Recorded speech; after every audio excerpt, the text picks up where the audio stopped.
Përshëndetje të dashur miqtë e mi, përshëndetje të nderuar ndjekës. Ja ku po ritakohemi sërish me mua Tirona Lilim pikërisht këtu në kanalin Monitor TV. Fillimisht një herë të gjithë juve ndjekësve të mi, por edhe ashtu të veçantët, abonentët e kanalit Monitor TV, ju uroj një ditë me plot energji, ju uroj një ditë me plot pozitivitet dhe shpresoj që sot dita t'ju surprizoj me gjërat e bukura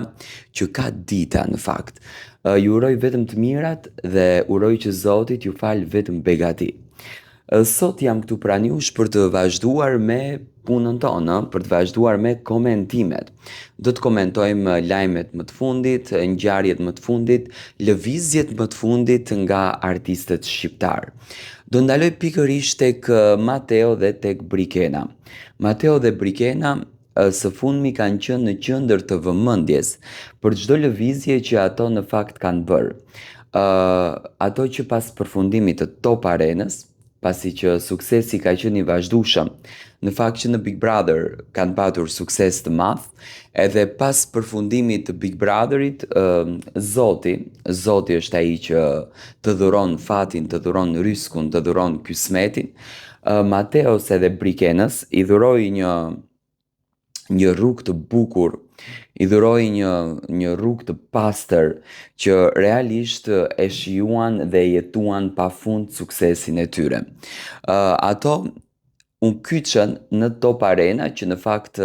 patë një sukses të jashtëzakonshëm. Për Mateon ishte një sfidë goxha më e madhe sepse Mateo ishte në dy emisione njëkohësisht, do të thënë edhe në Shizon Top, edhe në Top Arena, po gjithsesi patën suksesin e garantuar. Në Top Arena kishte hamendësime të ndryshme nga lëvizjet që bënin çifti që në fakt i bënin vetëm për medien, i bënin vetëm për ta shitur materialin, unë e kam thënë gjithmonë, do të thënë ato lëvizje, këto lloj skenash skandale të quajtura në media, do të thënë quhen skandale, bëhen vetëm për faktin që Mateo dhe Brikena, apo qoftë edhe personazhet të tjerë publik, të shesin materialin të cilin janë duke e punuar. Do të thënë kjo gjëja nuk ndodhen vetëm në Shqipëri, nuk ndodhen vetëm në Kosovë, do të thënë ndodhen në të gjithë botën të jashtme, po ti shikoni në mënyrë të detajuar, për shembull personazhet publik në përbot bëjnë gjëra të tilla dhe kjo nuk është asnjë gjë e keqe, përkundrazi do të thënë, është një formë marketingu që tashmë personazhet publik kanë përzgjedhur që ta bëjnë. Unë që atëherë kam qenë pak skeptik në raportin e tyre, do të thënë asnjëherë nuk e kam thënë që Mateo dhe Brikena janë të ndarë ose Mateo dhe Brikena vërtet kanë një krisje në raport, por gjithmonë kam patur këto rezervat e mia dhe kam thënë që ka diçka që në këtë mes po ndodh, ka diçka që po zije. Kam lexuar mimikat janë ajo shpjegimi më i bukur i gjës dhe kam arritur të kuptoj që po në të vërtetë raporti është shumë korrekt,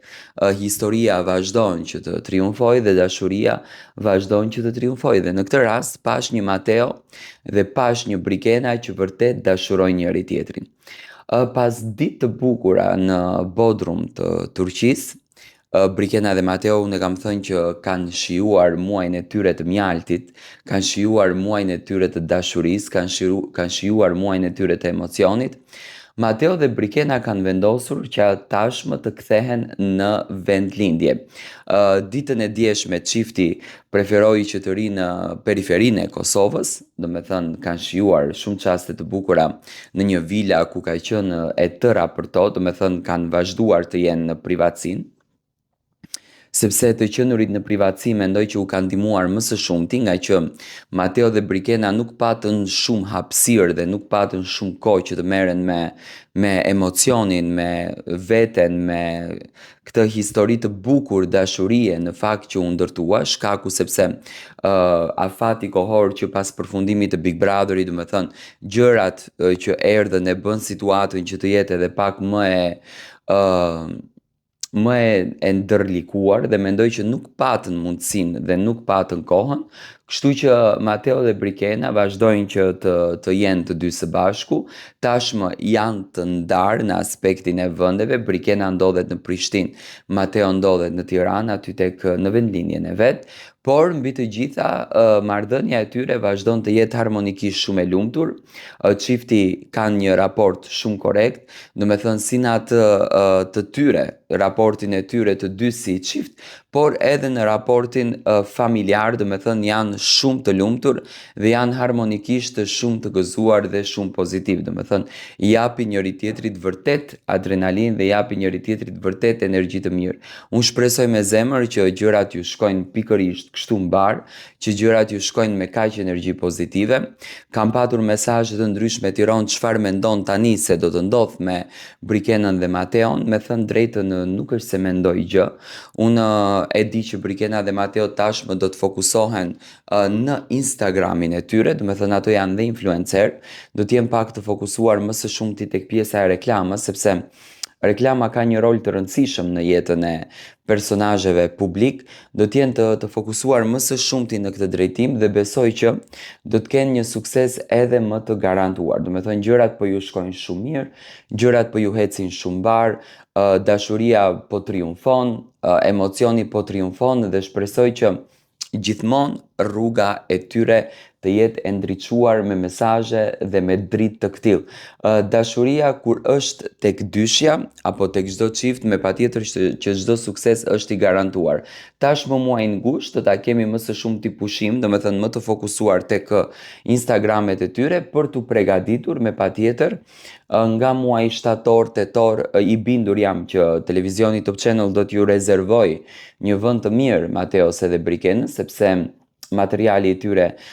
shitet në formën më të bukur, do me thënë kjo dyshe patjetër që i duhet këtij televizioni dhe më pas do me thënë do ta kemi aktiv Mateon dhe Brikenën në për rrjetet sociale me emisionet e tyre. Nuk ka akoma një informacion se ku do të pozicionohen, hamencimet janë të ndryshme, pikpyetjet janë të ndryshme, por t'i lëm të gjitha në kuadër të hamencimeve, do me thënë. Rëndësi ka që dashuria, emocioni, raporti është duke funksionuar shumë mirë dhe gjërat janë duke shkuar si më së miri, do me thënë po jetohet bukur, po dashurohet bukur dhe po gëzohet bukur. Unë shpresoj që raporti të vi sa më fort dhe dyshja të kenë vërtet një emocion të bukur. Ju vazhdoni të më ndiqni me subscribe, sepse tashmë do të fillojnë edhe reality show ku ne do të jemi aktiv për të komentuar, për të sjellur pranë jush ngjarjet më të fundit dhe për të hamencuar në fakt gjëra të ndryshme. Vazhdoni të më ndiqni dhe jepni mendimet tuaja në koment. Përshëndetje të dashur miqtë e mi, përshëndetje të nderuar ndjekës. Ja ku po ritakohemi sërish me mua Tirona Lilin, pikërisht këtu në kanalin Monitor TV, për të vazhduar të komentojmë ngjarjet që në fakt po përfliten jashtëzakonisht shumë rreth situatave të ndërtuara tashmë tek personazhet publik. Në shënjestër të portaleve edhe të medjes ka qenë Grida Duma, një nga personazhet më të komentuar, një nga personazhet më të ndjekur. Grida Duma është përfolur jashtëzakonisht shumë për një qëndrim që është mbajtur në televizionin Top Channel. Ju e dini shumë bukur që Grida është një moderatore që i ka dhënë ngjyra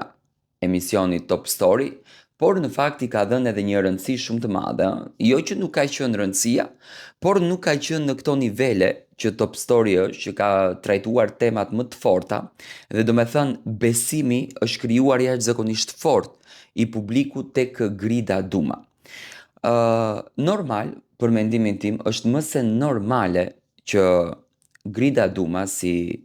gazetare tashmë, si moderatore, sepse nuk mund t'i themi gazetare, të kërkoj qëndrimet edhe statuset e saj. Unë kam dëgjuar në mënyrë të detajuar intervistat e Gridës, sidomos intervistën e fundit, për të kuptuar që vërtet a ka për të dëshiruar mes Gridës edhe mes Lorit edhe Sarës. Grida e la të nënkuptuar që unë edhe nëse vazhdoj vetë, Unë jam e bindur që në këto vite që jam dhe në këtë status që kam, unë di të ndërtoj gjërat nga zero dhe mund të kem një sukses të jashtëzakonshëm. Për shembull, Grida krijoi një podcast që pati një sukses dhe mendoj që edhe nëse do ta niste një top story, do të kishte një sukses të jashtëzakonshëm.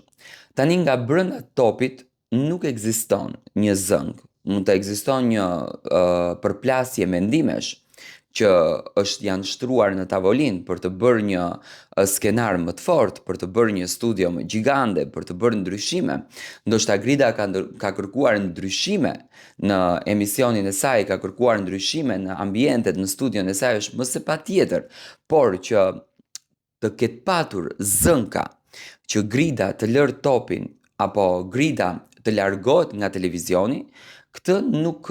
mundemi ta themi që ka ndodhur, sepse do me thënë nuk ekziston asnjë lloj lajmi i tillë mes Gridës dhe dy motrave Hoxha. Nga informacione që kam unë deri më tani, do me thënë raporti mes Gridës dhe motrave Hoxha është një raport shumë korrekt.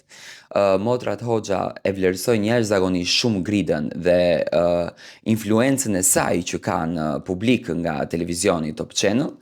Grida do të vazhdon, do të jetë figure e televizionit Top Channel, do të jetë në emisionin Top Story, do të na sjell ngjarje, raste të ndryshme që i trajton vetëm Grida dhe me patjetër që do të ketë një fokus të veçantë, por që mund të ketë patur ndeshje në mendime, kjo është më se normale, sepse zakonisht aty ku edhe në fakt punohet dhe shfaqen mendimet, me patjetër që ka dhe ndeshje.